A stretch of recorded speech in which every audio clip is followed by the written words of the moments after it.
Genesis 25:27. It says, as the boys grew up, Esau became a skillful hunter. He was an outdoorsman, but Jacob had a quick temperament, preferring to stay at home. Isaac loved Esau because he enjoyed eating the wild game Esau brought home. But Rebekah, Isaac's wife, loved Jacob, the other son. One day when Jacob was cooking some stew, like our borscht, Esau arrived home from the wilderness exhausted and hungry. Esau said to Jacob, I'm starved. Give me some of that red stew. See, borscht. That's how borscht got started, by the way. This is how Esau got his other name, Edom, which means red. All right, Jacob replied, but trade me your rights as the firstborn son. Look, I'm dying of starvation, said Esau. What good is my birthright to me now? But Jacob said, first you must swear that your birthright is mine. So Esau swore an oath, thereby selling all his rights as the firstborn son to his brother Jacob. Then Jacob gave Esau some bread and lentil stew. Esau ate the meal, then got up and left. He showed contempt for his rights as the firstborn.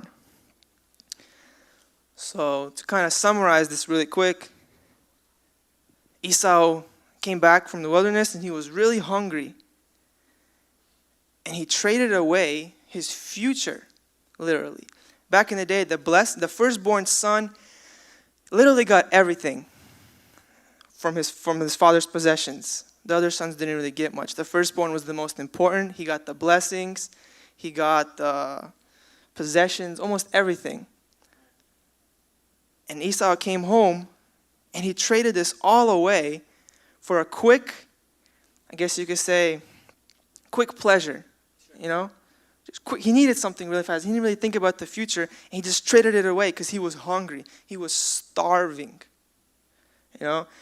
And sometimes, if you look at it, and if you look, it may be really silly because he traded it away for some soup, you know? Not really worthy, not worthy, but how do you say it? It's not worth it to trade away something that big for soup. But if we think about it, we do that in our lives so much too, you know?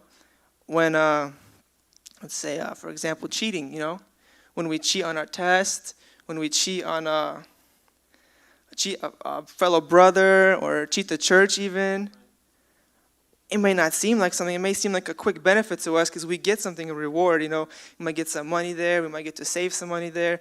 We might get a better grade on the test, but we don't think about it, but we cheat ourselves away from the blessings in the future. Right. And there's other ways, things. Drugs, same thing. You know, we might get that quick high, you know, quick whatever, feeling better, and we cheat away our future with the drugs.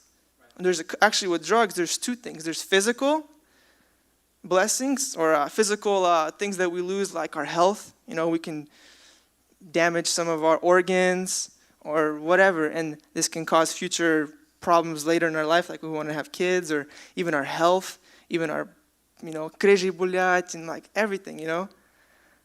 And there's other ways, alcohol, lying, you know, sex. You know, something that we want really quickly, and we don't think, and we trade away our future really fast for this quick pleasure. And if you think about it, blessings. What are blessings in our life?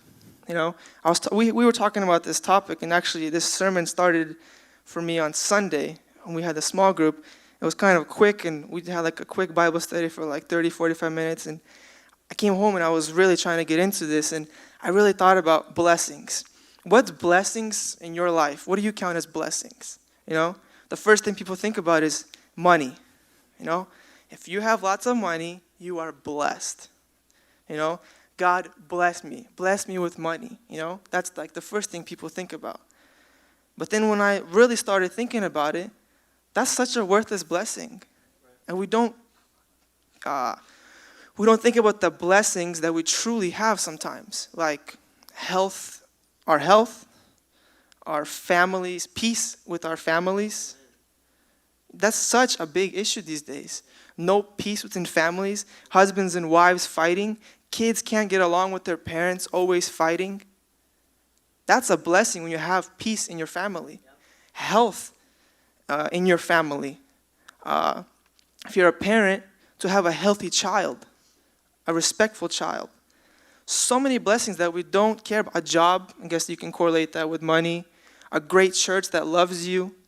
This is all blessings in our life that we may not think about sometimes. And these blessings all could correlate with actions in our life. And before I move on, I also want to talk about this a little bit more. When we do something wrong, when we do an action that we regret, like sin, I'm not saying that it will affect our future in no way, shape, or form, but it could, because our blessings could go away from this. So I'm saying if, for example, we do something wrong, it's not directly going to correlate to our future, and we lose, like, a job. If we do something wrong now, I'm not going to get that job tomorrow. It doesn't work like that. This could correlate. Your blessings go away. And I have this nutrition class right now in school, and I'm learning about hunger, or about nutrition, and how, if you're hungry or not, and how you can survive, how long you can survive off of food. And I just had my test today, and I forgot already how long it was, but you can go a couple of weeks, or I think it was a couple of weeks or a couple of months, without eating anything but just drinking water, just surviving off of the fat that you have, and just using that energy to live. So as I was reading this, it says that Esau was starving, that he was dying from starvation. And I'm reading this, and he's a skillful hunter. He hunts animals. He hunts fat. So I'm pretty sure he's a pretty chunky dude, He's not like fat, but I'm pretty sure he's agile, and I'm pretty sure he's muscular. He's got some meat on them bones. This homie was not dying of starvation. He was hungry. It says he was exhausted after the wilderness. He was tired. He was not dying at all. And sometimes we're like that. And he came home and just quickly traded away his future for some soup. Sometimes like that in our life. We think that we're dying. We over-exaggerate our problems so much. But really, yes, it's a problem. Yes, he was hungry. But he's not dying. And we're not going to die. Sure, we have a problem at work.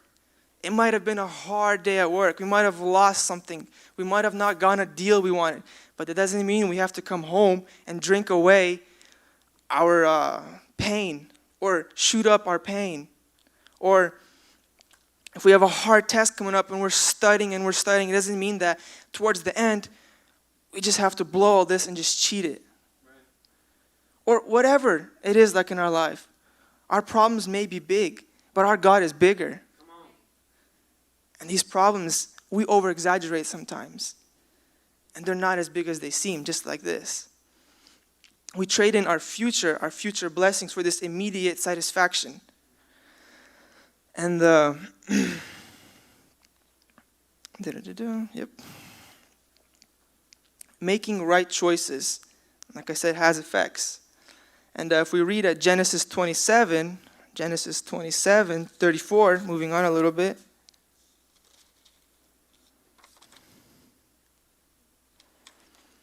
Genesis 27, 34. It says, when Esau heard his father's words, he let out a loud and bitter cry. Oh, my father, what about me? Bless me too. Oh, so give you a little context before this. So Jacob took the blessing away from Esau, the firstborn, and he went to his father, and his father blessed him. His father didn't see the difference because he was blind and he was old. And you can read about it more in detail, but he blessed the younger son with the firstborn blessing. And then Esau came to get his blessing. And his dad's like, I already gave the blessing to you. What are you talking about? He's like, no, you didn't. He's like, yes, I did. I gave you the blessing. So Esau figured out that he was cheated. And he finally thought about what he did, and it hit him later. So now that's what we're picking up here. It says, 34, when Esau heard his father's words, he let out a loud and bitter cry. Oh, my father, what about me? Bless me too, he begged. But Isaac said, your brother was here, and he tricked me. He has taken away your blessing. Esau exclaimed, "No wonder his name is Jacob, for now he has cheated me twice." Ooh, don't want to be Jacob now. "First he took my rights as the firstborn, and now he has stolen my blessing. Oh, haven't you saved even one blessing for me?" Isaac said to Esau, "I have made Jacob your master, and have declared that all his brothers will be your servants. I have guaranteed him an abundance of grain and wine. What is left for me to give my son? What is left for me to give you, my son?" And it goes on, and it says that Esau will be his servant forever. And, I think about this, and I'm like, man, that's a little harsh, This guy made one mistake. He was hungry, He was tired. I wonder how long he was in the wilderness, and he came back and he lost everything over one mistake. And I think about it sometimes in our life, and it just kind of shows how important the decisions that we make are. Sometimes, I think now, I was saying this on Sunday too at the small group, I think in this 21st century Christianity, we don't value the choices that we make as much. Because I feel that the church preaches so much like, we'll forgive you, we'll forgive. You can do, and you'll be forgiven. God is a loving God. You will be forgiven. And that's so true. I believe that. God will forgive you for everything. You will be washed white as snow. But that doesn't mean that your decisions or your actions won't have any consequences in your life. It's like, I was thinking about how I can correlate this in real life, and I thought about it this way. Let's say you're a 16-year-old kid, and you're about to get a car, but you're broke. So your dad makes you a deal. He's like, "Son, I will buy you a car, but you have to bring home all A's." And you're like, "Whoa, okay, I can do that." So you're working through it, and then finals are coming, and you're borderline in it. You're like B+ right there. And your dad's not going to get your car unless you got all A's. You're not just going to slip by with an A-. It's a Russian dad. A. So, you're borderline in it, and it's like, okay, what should I do? And you have that opportunity to cheat. You can just cheat that test. There's this smart Asian dude sitting next to you, and the tests are just right there, the answers, A, B, C, D, and you're like, ooh, and bam, you do it. It doesn't seem like much. You get it. You get the test back, 97%, A in the class. You got all your A's. You come home, show your dad's all happy. And then you get a phone call the next day. Or when you come to school and you get called, all of a sudden your name's over the announcements. Like, oh, snap. You go to the principal's office, and all of a sudden the principal's saying, "It's kind of funny how all your answers match up to the Asian kid that you were sitting next to. I think you cheated, And they proved that you cheated somehow. I'm not going to go into details. And you get an F on the test. You don't even get that grade. You get completely, how do you say it? You get an NA, dismissed from that class.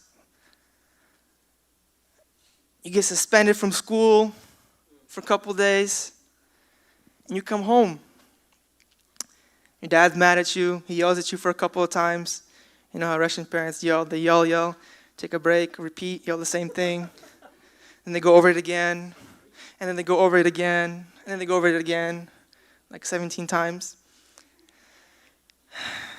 And then he forgives you. He forgives you. He hugs you. And he says, don't do it again. And you're good. But is he going to get you that car now? Heck no. You're not going to get the car now. You had your chance to get it the easy way. You had your chance. You could have got all the A's. You could have studied harder. You had your chance there. But you blew it. And your dad did forgive you. But now he's not going to get you that car, though. You got to work for it now. It's not going to come as easy anymore. You actually got to go and put some hard hours in. Sometimes I believe that's how it is in our life. We might, at first, We might have these chances. We might have these opportunities. But then we ruin them with our actions. We go there, go to the clubs, go do some drugs, go hang out, whatever.